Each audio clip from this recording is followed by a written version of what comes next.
Muy bien, un feliz día para todos. El Señor les colme de muchas bendiciones. Y bueno, hoy vamos a hablar de tiempos hebreos. Los tiempos hebreos se clasifican en varias áreas. El área de la creación, el campo de los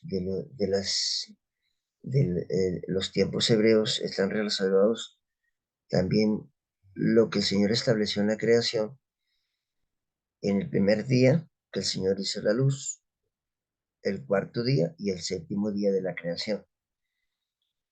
En el primer día, el Señor dijo, sea la luz, y fue la luz, y fue la tarde y la mañana el primer día. El cuarto día él dijo, hizo lo que es las dos grandes lumbreras, ya la lumbrera mayor, la lumbrera menor, y las estrellas que alumbraban.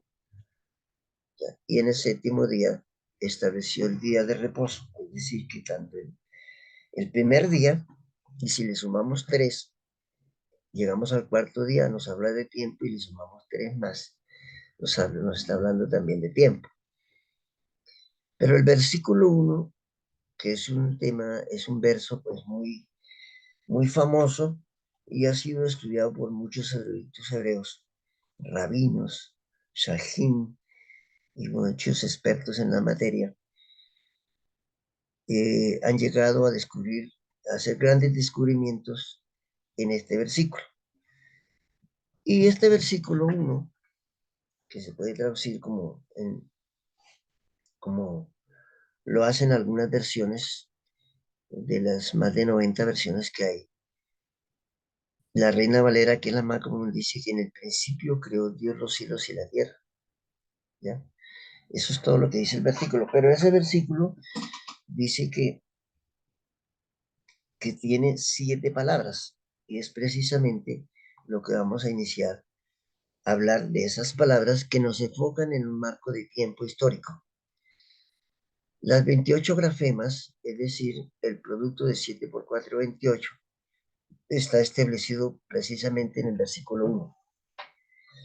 Este versículo uno lo encontramos aquí con 7 palabras. 7 palabras. Y si lo multiplicamos por 4, el número 4 es la dimensión profética. Tenemos cuatro métodos y 4 dimensiones en cualquier estudio profético. No existen más. Solo que si algunos pues lo quieren subdividir, pues van a aparecer más métodos y más dimensiones. Pero en resumido, es decir, el concepto definido es 4 métodos y 4 dimensiones, por eso se multiplica por 4. Cuando encontramos aquí el verso uno, este es el verso uno en hebreo, este es en las grafemas hebreos sin vocales, como se hacía antiguamente. Entonces aquí nosotros encontramos que la primera palabra tiene 6 letras, 6 grafemas o letras. La segunda tiene 3, ¿ya? La tercera encontramos aquí que tiene nuevamente 6. La siguiente palabra tiene 2. ¿Sí? La otra palabra encontramos que tiene 5, la otra tiene 3. Y por último tiene 4, que corresponde a las 4 dimensiones.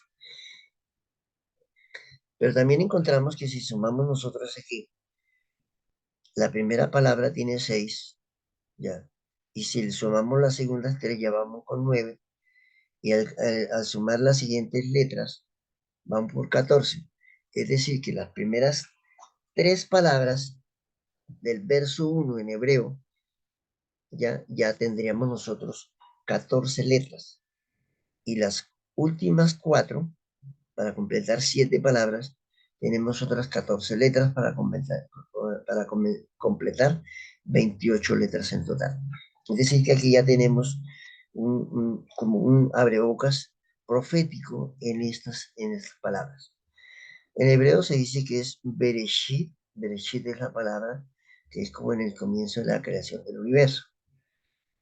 Bereshit bara Elohim et Hashamayim et Haaretz. Estas estas palabras en hebreo es el resumen de la creación. Si nosotros analizamos, Jesús también expresó 7 palabras, pero las expresó en un contexto de cumplimiento profético. Estas 7 palabras que encontramos aquí tienen 28 letras, tienen las primeras 3, 14 y las segundas 4 tienen otras 14. Eso también tiene una dimensión profética de explicación. Si nosotros, como es un resumen para introducir,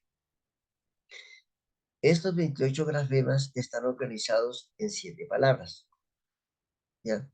La palabra número 1, Bereshit, la palabra número 2, Bara, la palabra número 3, Bereshit Bara Elohim, Elohim lo que se traduce como Dios, pero realmente la palabra Elohim es creador omnipotente o creador del universo o es la máxima autoridad de creación. Entonces la palabra Bereshit ya lo explicaba, que significa, denota creación de las cosas, la creación en su totalidad, en el principio de la creación. Es decir, que en el principio de los orígenes, ya, el Señor estableció un bara. Un bara, la palabra bara es crear algo de lo que no se ve, pero existe en partículas microscópicas.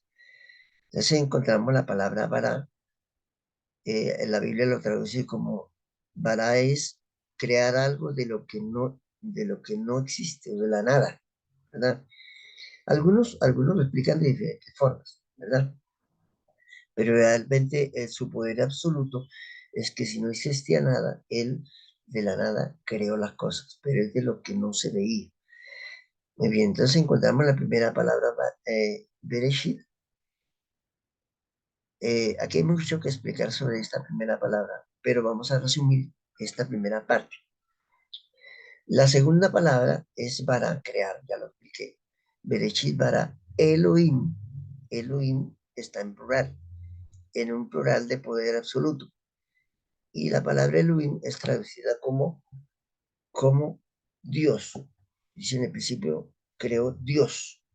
Esa palabra Dios viene del original Elohim, pero la palabra Dios no existe en hebreo.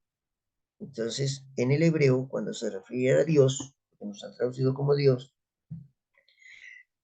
es precisamente un atributo, una esencia de su grandeza, porque no hay un nombre que pueda caber toda su grandeza. Por eso Él se transmite a los seres humanos a través de esencia o a través de atributos que se traducen como nombres. Son los 72 nombres por el cual se manifestó a través de las escrituras, como Elohim, Adonai, ya, Adonai.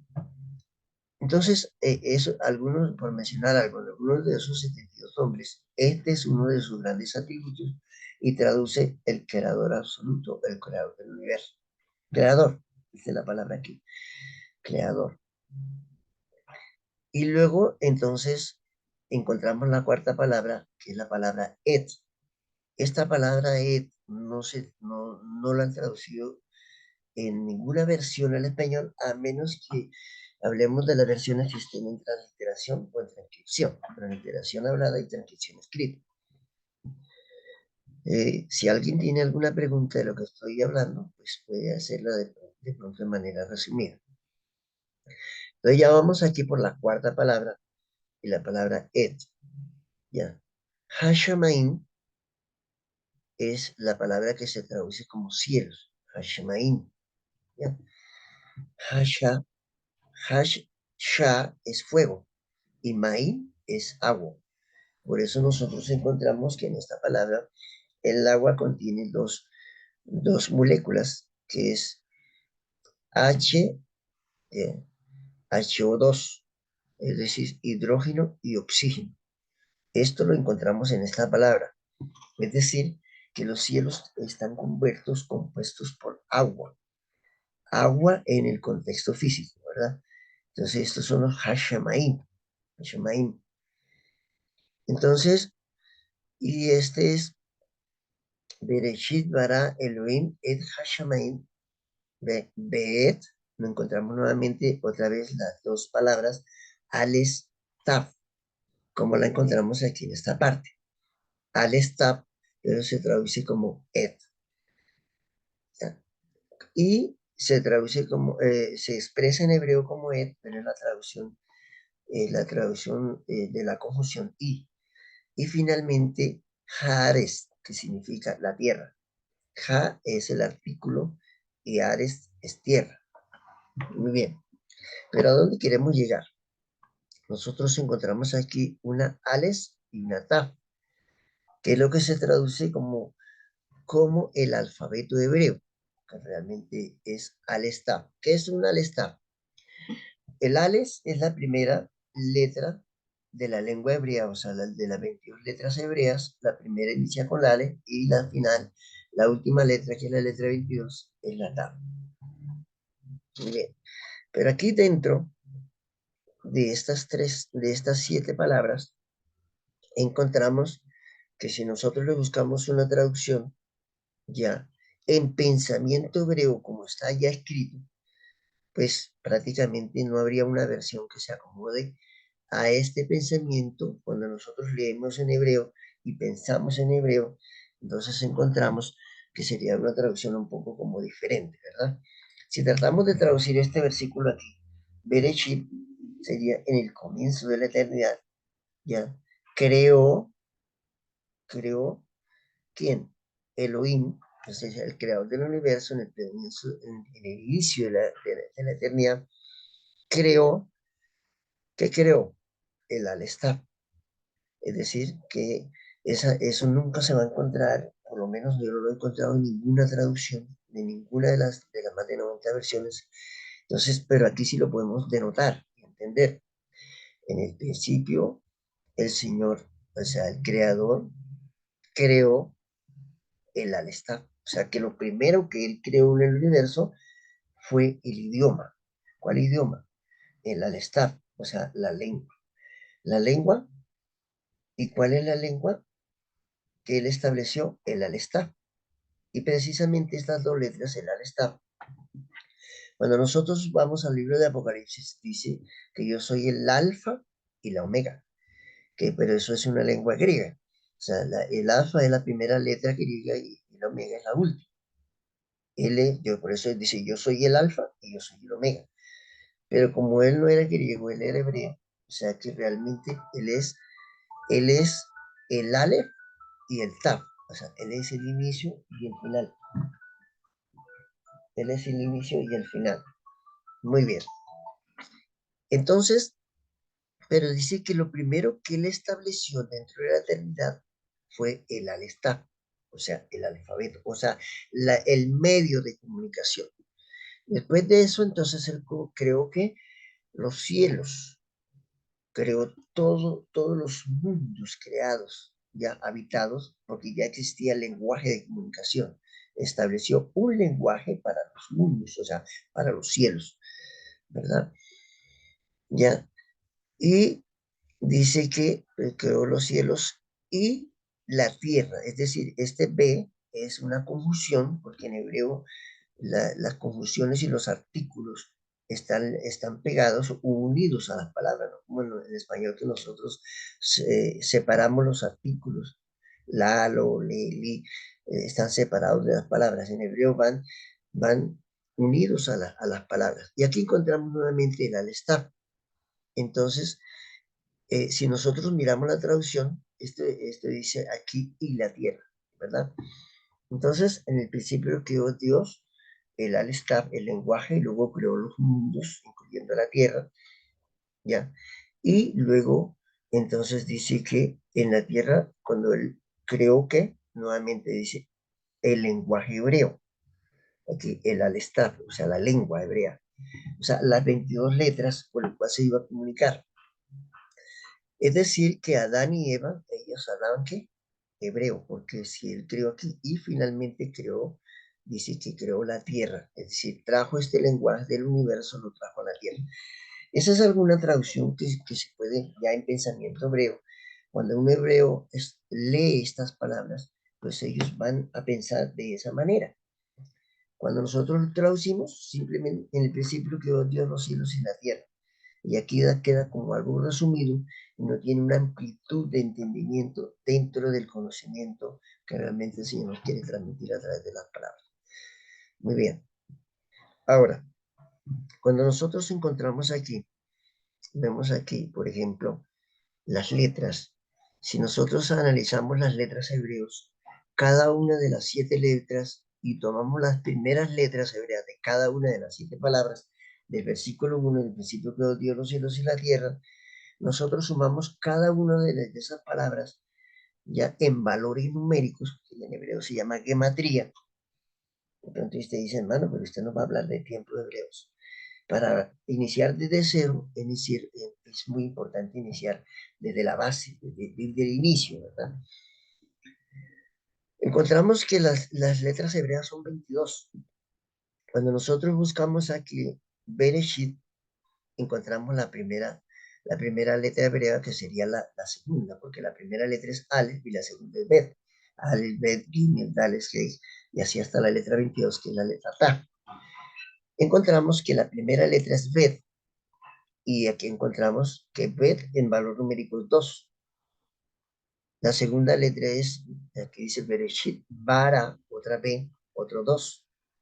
Y aquí encontramos Elohim, que comienza con la letra Aleph, que el valor numérico es 1. Encontramos 1. Y aquí Ed, nuevamente encontramos la Aleph, que sería 1. Encontramos aquí la letra Hei, que es la letra 5 del alfabeto hebreo.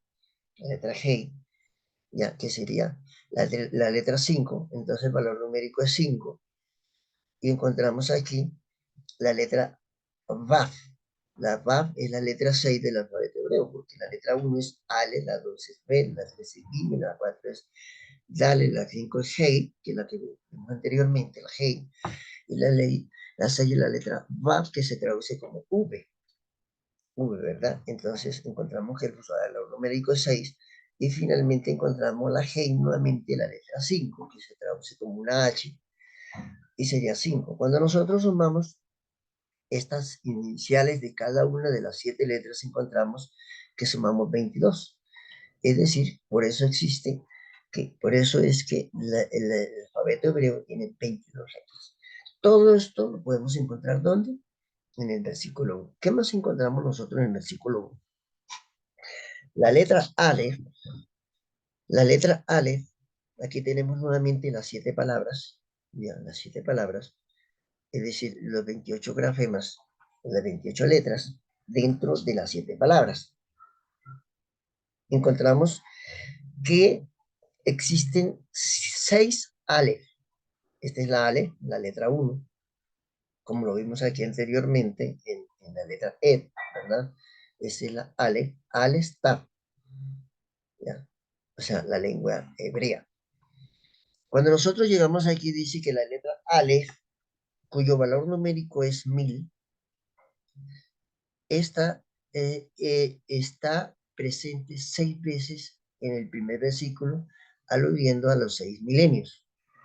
Es decir, que en el lenguaje hebreo, las mismas letras hebreas son números, pero además de ser números, tienen valores numéricos. Como números, nosotros contamos 1, 2, 3, 4, 5, así hasta 1.000.000, 2.000.000, 3.000.000. En letras hebreas sirven como números, valores numéricos. Pero la Ales tiene una característica fundamental, que lo literal es 1 y en lo profético es 1000. ¿Cómo se diferencia? Cuando nosotros nos vamos a referir a la letra Aleph como un número normal, ¿verdad? Un número de conteo, se dice Aleph y es 1, Bet 2.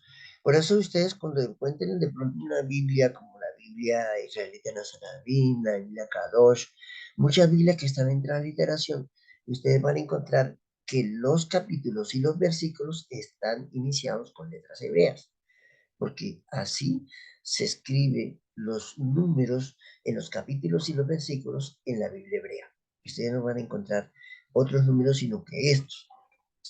Ahora, cuando la Biblia expresa en valor profético, no dice Aleph, sino dice Elef, pero se escribe la misma letra. Es decir, que cuando nosotros vamos a referir a un número en hebreo en profecía, la Aleph no vale 1, sino que equivale a 1000, porque estamos hablando de profecía.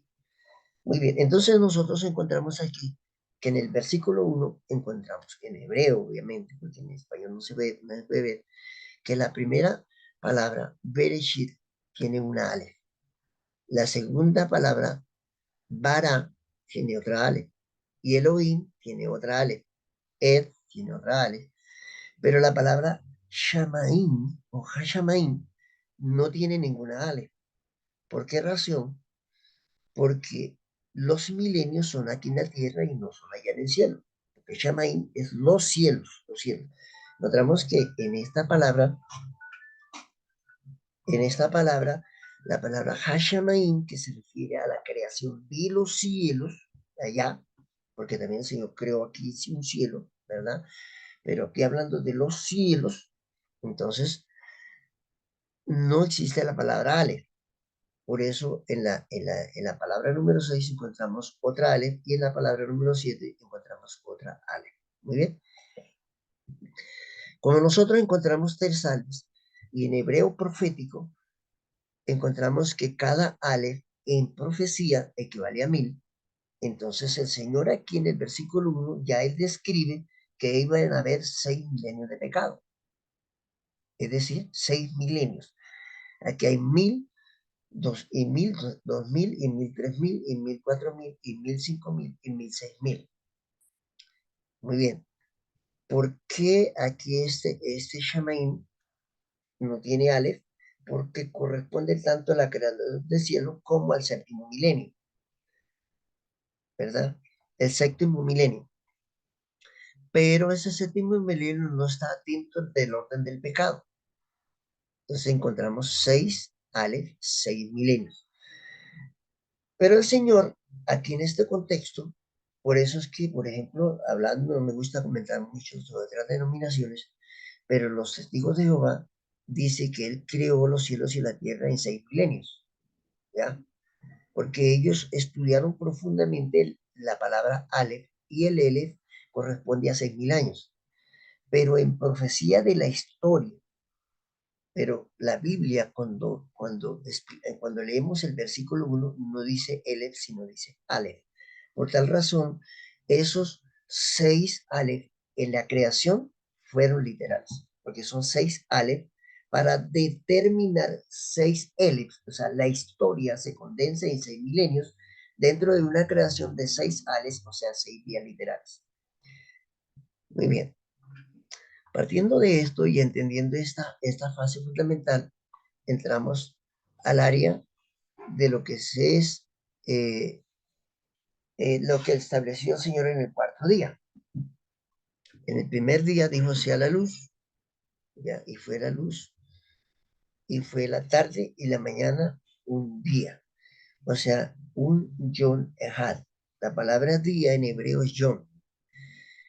Hay 2 palabras que no las escribí aquí, que son muy bueno analizarlas para los que tienen algo de idea de hebreo o que han estudiado sobre la palabra Ejad y Ejed. Ejad y Ejid, perdón. La palabra Ejad determina unidad. Por ejemplo, una familia, un esposo y una esposa y su familia es un Ejad. Es un Ejad. Mientras que cuando la Biblia va a determinar elementos individuales es Ejid. Cuando él hace la creación, o está en el proceso de la creación en el primer día, dice, sea la luz, y fue la luz. La luz en hebreo es or. Y fue un día. O sea, dijo la noche, primero la noche y luego el día, es decir, los dos unidos, iniciando con la oscuridad y uniendo la oscuridad con la parte visual, o sea, la parte visual del día, uniendo los dos, es una unidad de 2 componentes, la parte noche con la parte día, y obviamente si ustedes lo buscan en hebreo, van a encontrar que está finalizada con una palabra que dice Ejad, es decir, que es un Yod Ejad. Si estuviera hablando solamente de la noche, ya que ya estamos empezando a hablar de tiempo, estuviera hablando de la noche sería un ¿qué? Sería un Ejid, ¿ya? Entonces, día es Boker, ¿ya? Y Laila es noche. Entonces, como él unió la Laila con el Boker, o sea, la noche con el día, entonces obviamente tiene que finalizar con Ejad. Cuando él va hablando de nada más del día, entonces dice Ejid. En hebreo se entiende que cuando habla de un Ejid está hablando de uno de los dos componentes, ¿ya? Por eso, en el libro de Deuteronomio, que es un libro pues muy polémico para los que hablan acerca de la deidad, dice que Shema Israel, Elohim, embargo, Elohim.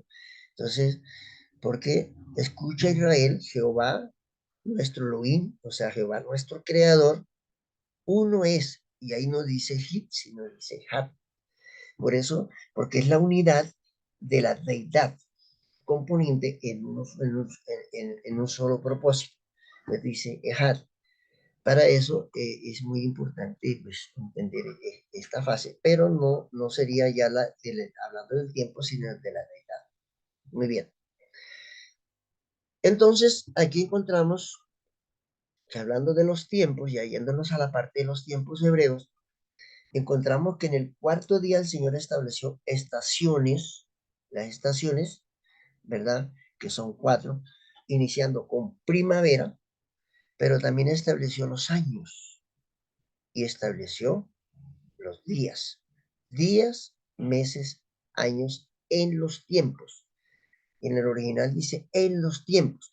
Es decir, que tanto los días como los meses como los años están dentro de algo que se llama tiempos. Están en los tiempos. Por eso el Señor, si alguien tiene el verso 14, lo puede leer. Yo lo tengo por aquí en una versión. Por acá. Tengo una versión aquí. Si alguien tiene alguna pregunta, muy bien puede hacerla. Pero aquí dice aquí en el libro de Génesis, verso 1. Voy a leer aquí una Biblia, que es la Biblia versión 2010, y dice así en el verso 1:14, dice así, dijo Dios, o sea, en este caso sería Elohim, porque él está creando, cuando él está creando, se tiene que traducir como Elohim, porque él, esto también es muy importante, que no es el tema de hoy, pero es bueno, vale explicar esta partecita, que la palabra Dios está mal traducida aquí. ¿Por qué razón? Porque Él está creando, y si Él está creando, está usando el atributo Elohim. Entonces, en este caso, la traducción correcta sería, y dijo Elohim, haya, que es la palabra allá en hebreo, allá, haya lumbreras, ya, en el firmamento de los cielos, en el firmamento. La palabra firmamento en el hebreo es raquía, para separar el día de la noche y sean por señales y para las estaciones. ¿Para qué? Las estaciones. Ahí encontramos las estaciones, algunas las dice en los tiempos y para días y años. En el verso 16 nos amplía un poco más, pero vamos a detenernos en este versículo. ¿Qué sucede aquí? Que el Señor estableció en el cuarto día las estaciones, estableció los días y estableció los años. Pero estos años se fueron establecidos ¿dónde? En la órbita o en la traslación que se hace de la Luna alrededor de la Tierra. Y aquí ya entramos en una fase muy importante que tiene que ver con el calendario hebreo. El calendario hebreo, estos nombres no existían en el original. Allá no existían el mes de Nisan, el mes de Tis, estos meses no existían. Esos fueron colocados muchos años después de la creación. Eso lo vamos a hablar en el recorrido que vamos a ir dando día a día con respecto a los tiempos hebreos. Entonces, el Señor lo primero que establece dice que creó las estaciones. Ya, estaciones. ¿Cuál es la primera estación? Existen 4 estaciones. Nosotros, por ejemplo, aquí en Colombia tenemos 2 estaciones, verano e invierno. Pero ya eso lo determina porque nosotros estamos cerca a la línea ecuatoriana.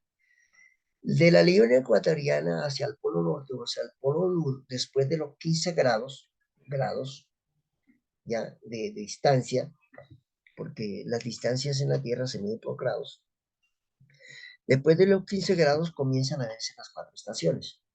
Es decir, que las estaciones comienzan con, primero, primavera, luego viene verano, luego viene otoño y luego viene invierno. Esto es muy importante. Primero viene ¿qué? Primavera, verano, otoño e invierno. Nosotros solamente tenemos verano e invierno. Y algunos pequeños reflejos cuando ya de la línea ecuatoriana, sea al sur o sea al norte, comienza a estar dentro de las 2 estaciones, pero se está acercando a las 10-12 grados, tiene algo de otoño, ¿verdad? Y tiene algo de primavera. Pero en la medida que se distancia más hacia los polos, se van a reflejar mejor las 4 estaciones. Estas 4 estaciones es lo que precisamente dice el verso 14 del libro de Génesis 1, verso 14. Además creó los meses y creó ¿qué? Los días, las estaciones y los años, pero los meses están establecidos por el calendario, solar. Entonces, aquí vamos a ver ya alguna partecita y si de pronto tienen preguntas, las pueden hacer o lo hacemos al final de la grabación. Dice que la duración de los meses hebreos oscila entre 29 y 30 días. Entre 29 y ¿qué? Y 30 días. De la siguiente forma, Nisan tiene 30 días. Así se escribe Nisan en hebreo, pero no estamos aprendiendo hebreo. Llamada también Aviv. Dice que la palabra Nisan no es una palabra hebrea. A veces nosotros pensamos, yo inicialmente cuando estaba estudiando hebreo pensé que la palabra Nisan era una palabra hebrea, pero no, es una palabra griega que precisamente apareció después del exilio. Entonces la palabra original es Aviv. Y aquí, bueno, aquí no corregí aquí, pero realmente aquí no es Aviv con B, sino es Aviv con V, ¿verdad? Y aquí tampoco es con B, sino es con V. Pues así está en el original. Bueno, entonces la palabra Aviv es refiriéndose a uno de los meses del año. Y luego tenemos marzo, tenemos que tiene 29 días y aquí tiene un consecutivo, pero más adelante lo vamos a ver en una gráfica mejor establecida para poder entenderlo mejor. ¿Cómo es posible, llamemos que los últimos meses del año, del mes, Elul, si la Torah dice que el primer día del mes es Aviv, después del Elul sigue Tanim, Tishrei y no Aviv? Aquí está hablando de meses del calendario original, no el calendario después del exilio que metieron mucho de los griegos. ¿Qué quiere decir aquí? ¿Cómo es posible que llamemos último mes del año al mes de Elul? Al mes de Elul, porque Elul es el mes 12 del calendario hebreo, es el mes 12. Si la Torah dice que el primer mes es Aviv, es decir, que si el primer mes es Aviv, Elul no sería el último mes. Y después Elul sigue Etanim, Tishrei y no Aviv. De todas maneras, aquí debo explicar un poquito, porque estamos manejando tiempos hebreos. Lo que sucede sencillamente es que en hebreo existen 2 calendarios, o sea, 2 fechas de inicio de año, pero realmente son 3. Existen 2 calendarios, porque en la creación, cuando el Señor creó los cielos y la tierra, y luego en los 6 días, al final de la tarde, el Señor crea a Adán y a Eva, ¿verdad? Él establece un calendario que se llama el calendario civil o se llama el calendario de la creación. Por eso él hace una pregunta aquí, pero eso es esto se escribe como una pregunta tentativa, porque muchos confunden. Dice, ¿cuál es el primer mes? ¿Cuál es el primer mes del año en hebreo? Algunos dicen el primer mes del año es Tishri. Otros dicen, no es Tishri, es Nisan, que realmente en original es Aviv. Ah, que sí está bien escrito, Aviv. Entonces realmente es Aviv. ¿Quién tiene la razón? ¿El primer mes del año en hebreo es Tishri o es Aviv? Los dos son correctos. Los dos calendarios son correctos, porque un calendario está hablando de la creación en el sistema de las cosechas, en el sistema civil, es decir, ese es el calendario que se usa para las siembras. Los agrónomos no usan el calendario del exilio, o sea, el calendario que inicia con el mes de Nisan, porque no coordinaría y las fechas, las cosechas en los campos serían erróneas si lo sembramos con el calendario del exilio. Porque el calendario hebreo, ya, de la redención, así lo llamo yo, lo llamo el calendario, algunos lo llaman, por ejemplo, los profesores de hebreo, le dicen el calendario bíblico y el calendario de la creación, no, eso es un error, porque ambos son bíblicos. Ahora, ¿qué diferencia hay aquí entre el calendario civil y el calendario del exilio o el calendario de la redención? Porque desde la creación hasta la liberación del pueblo de Israel solamente se usaba un calendario y se llamaba el calendario civil, que se traduce como civil, pero realmente la Biblia no dice civil. Es el calendario astronómico o el calendario de la creación. Es decir, que todos los meses hasta la liberación del pueblo de Israel se usaba solamente el calendario que de la creación o que se ha traducido como el calendario civil. Es decir, que todos los años, es decir, año nuevo, que en hebreo se dice Rosh Hashanah, Rosh es cabeza y Shana inicio de año, que se debería traducir como año nuevo. Pero realmente en hebreo, como es, la lengua hebrea es una lengua profética o de peso profético, de una vez cuando uno habla en hebreo, inmediatamente la gente está entendiendo en hebreo, está interpretando, o sea, entiende profecía automáticamente. Entonces, en hebreo, la palabra Rosh es cabeza, ¿ya? Y Shana, inicio de algo, puede ser de año, de qué cosa. O sea, que está diciendo que es el inicio de la cabeza, refiriéndose al tiempo del calendario hebreo, que se traduce como año nuevo, que sería cabeza de año. Pero en hebreo hay tres cabezas de año. Y hoy vamos a hablar solamente de la relación que hay entre estos cambios de calendario que surgió a partir de una orden divina. ¿Ya? Por eso dice Éxodo, que en hebreo es Shemot 12:2, dice, este mes, ¿cuál mes?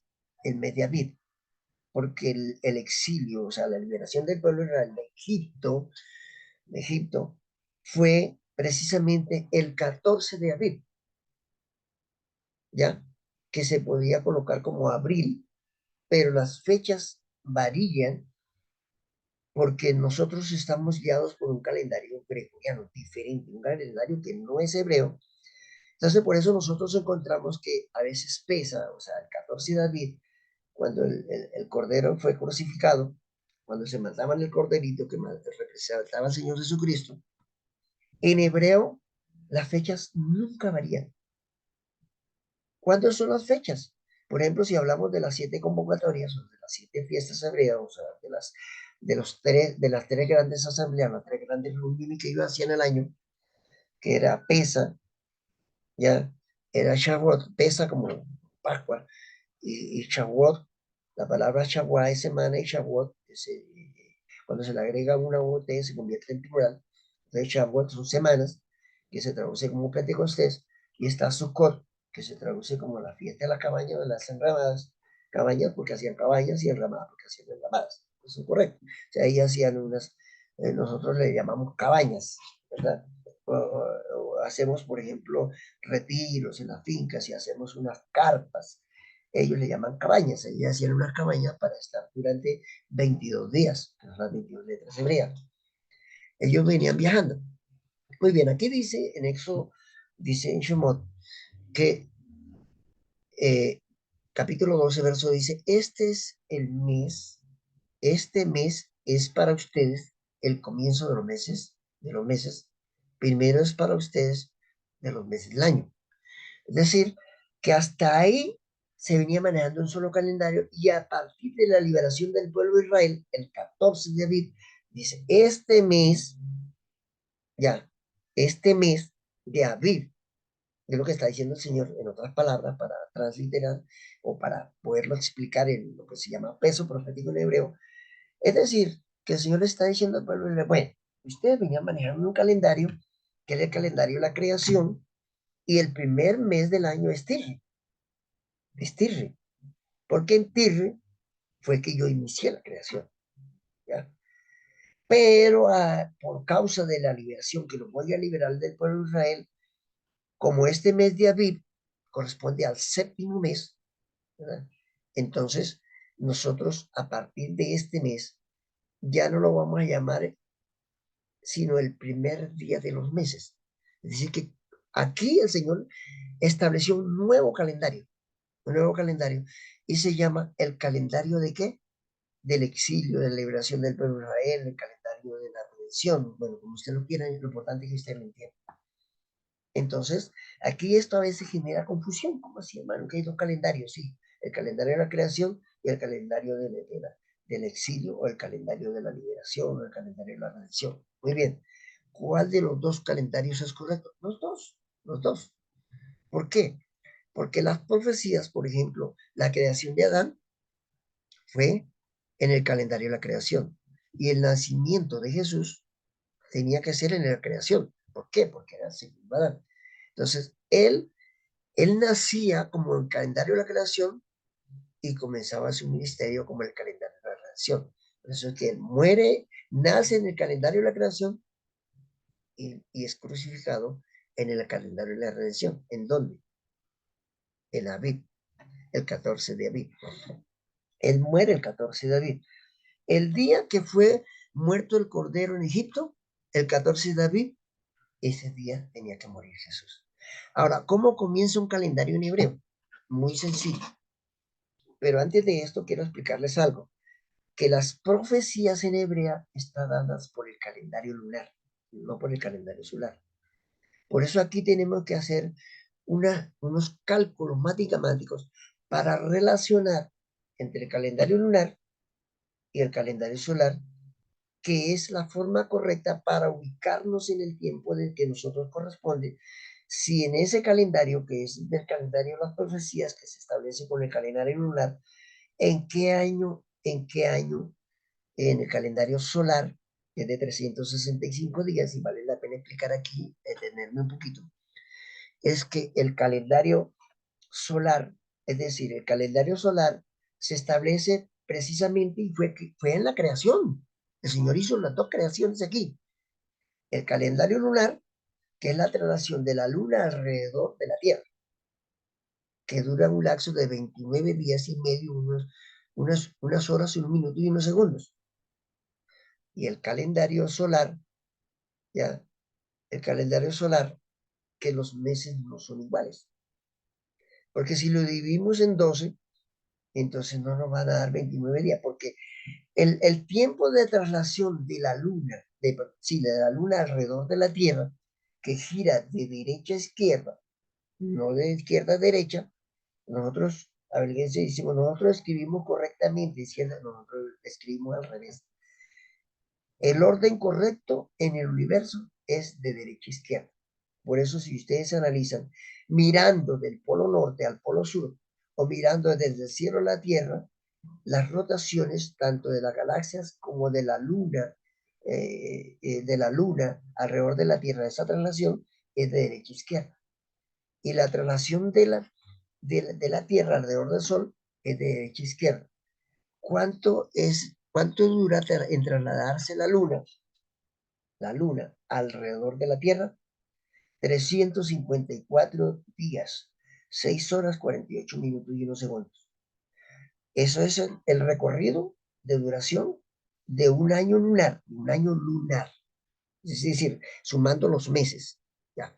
Pero si sumando los meses, pero si sumamos es decir, las 12 traslaciones alrededor de la luna alrededor de la Tierra en un año lunar es de 354 días, 6 horas, minutos y segundos. Pero la traslación de la Tierra alrededor del Sol es de 365 días, 6 horas, minutos y segundos. Es decir, que aquí tenemos dos calendarios. Para nosotros poder ubicar el calendario sagrado, que es el calendario lunar, que es el calendario de las profecías, tenemos que hacer un enlace. Y ese es un estudio que lo vamos a ver más adelante, si ustedes me permiten, para poder entender realmente las profecías bíblicas. Por eso dice Daniel 7:25, que ese cuerno pequeño pensaría en cambiar los tiempos y la ley, y les harían entregados hasta tiempo y tiempos y la mitad del tiempo. Pero dice que al final de los tiempos volverían los tiempos reales, y es lo que estamos explicando aquí. Muy bien.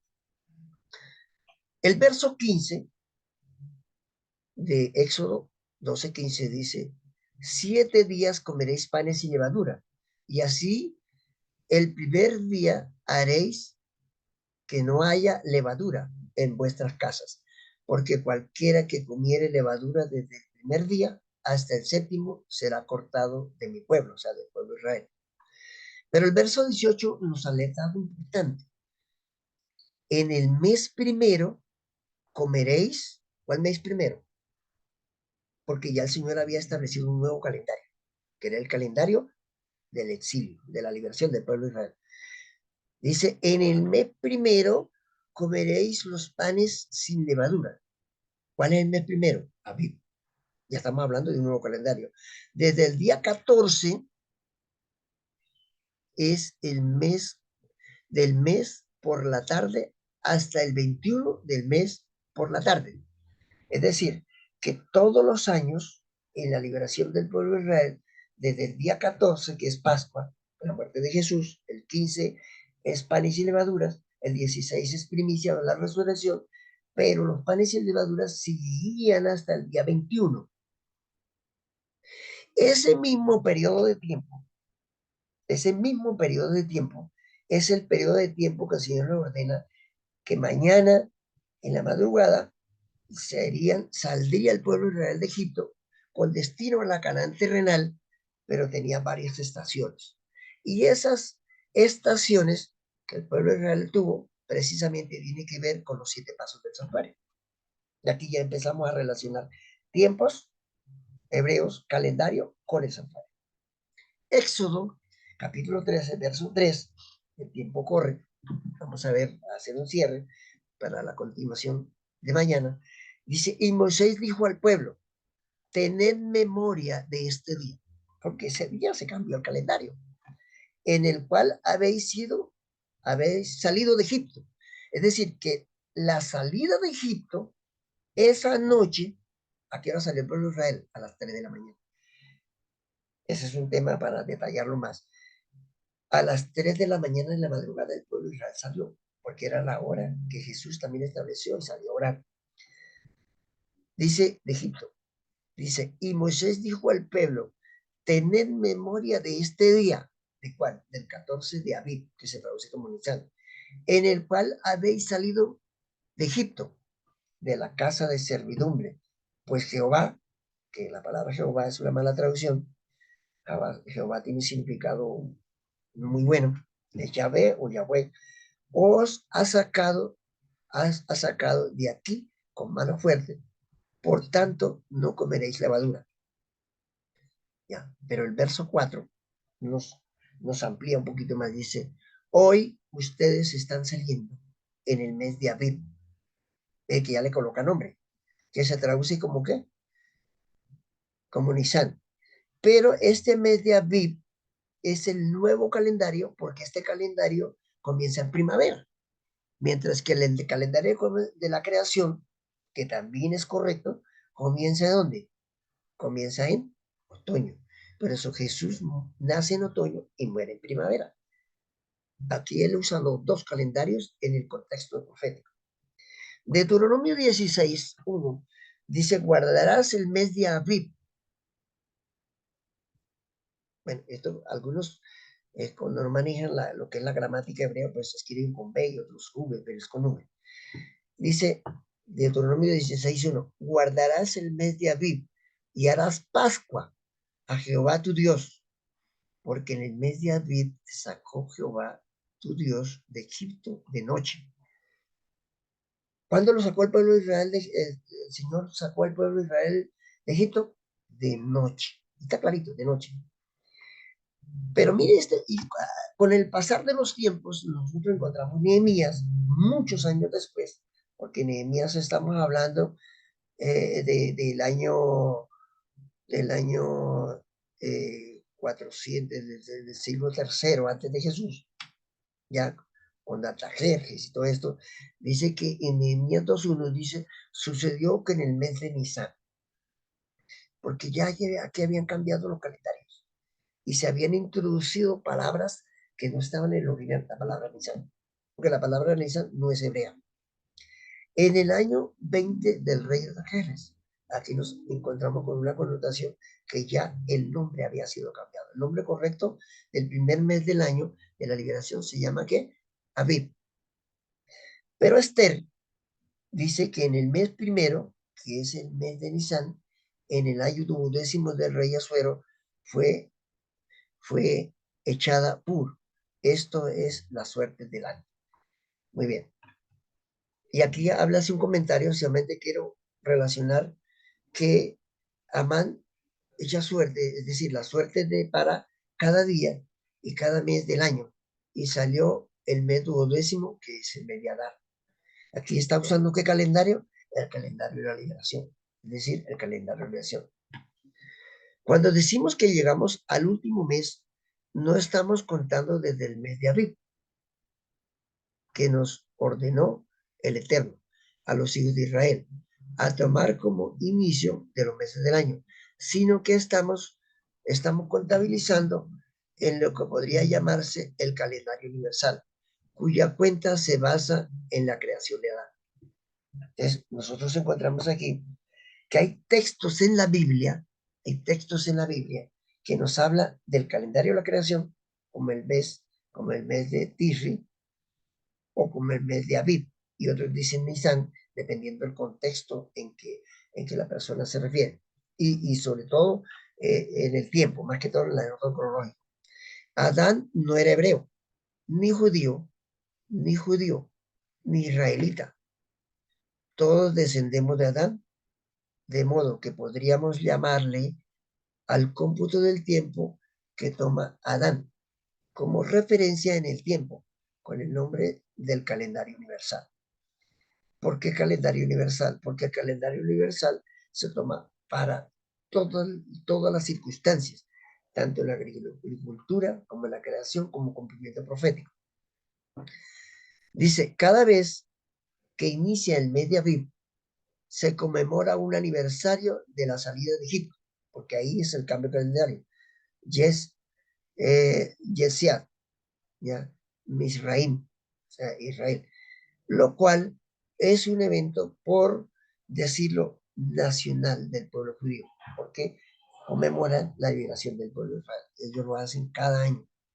Y cada vez que llega el mes de Tishri, conmemoramos un aniversario desde la creación de Adán. Es decir, que ellos tienen dos celebraciones. La celebración de la liberación del pueblo de Israel, que inicia en el mes de Abib, y celebran Rosh Hashanah, o sea, Año Nuevo, por la creación, porque el Señor en este día creó los cielos y la tierra. Aquí hay un calendario, pero ya el tiempo se nos agotó. Voy a resumir a colocar un poquito más pequeño aquí para que quepa. Nosotros encontramos aquí, existe el calendario judío, ya, y el calendario universal. También se podría denotar como el calendario del exilio o de la liberación del pueblo de Israel, o el calendario de la redención, con el calendario civil, este sería calendario universal o calendario civil o calendario de la creación. Algunos lo explican de diferente forma, pues lo importante es entenderlo. Y aquí encontramos la diferencia entre los dos tipos de calendario que existen, que son bíblicos y que deberíamos entenderlo correctamente para entender las profecías. Ahora, la pregunta es la siguiente, y con esto voy terminando. ¿Cuál de los dos calendarios usamos para profecía? ¿Cuál de los dos calendarios usamos para la profecía? Los dos, porque depende, algunas profecías están dadas desde el calendario universal y otros están dadas del calendario. ¿De qué? Del calendario de la liberación del pueblo de Israel. Muy bien. Entonces, dejamos hasta aquí hoy y vamos a orar. Mañana continuamos porque vamos a dar un pequeño espacio para preguntas y respuestas. El tiempo corre. Y bueno, vamos a orar para ser despedidos. Padre, te damos gracias, Señor, porque tú nos amas, porque tú, Señor, cada día abres nuestro entendimiento para entender tiempos hebreos, Señor. Te damos gracias por este día y por este primer tema de tiempos hebreos. Y pedimos, Señor, sabiduría para seguir entendiendo y poderlo aplicarlo a las grandes profecías de los tiempos y poder entender en qué tiempo nos encontramos, aunque ya tú a través de tus hijos, a través de la ancha faz de la tierra, nos ha dado mucha luz, mucha revelación.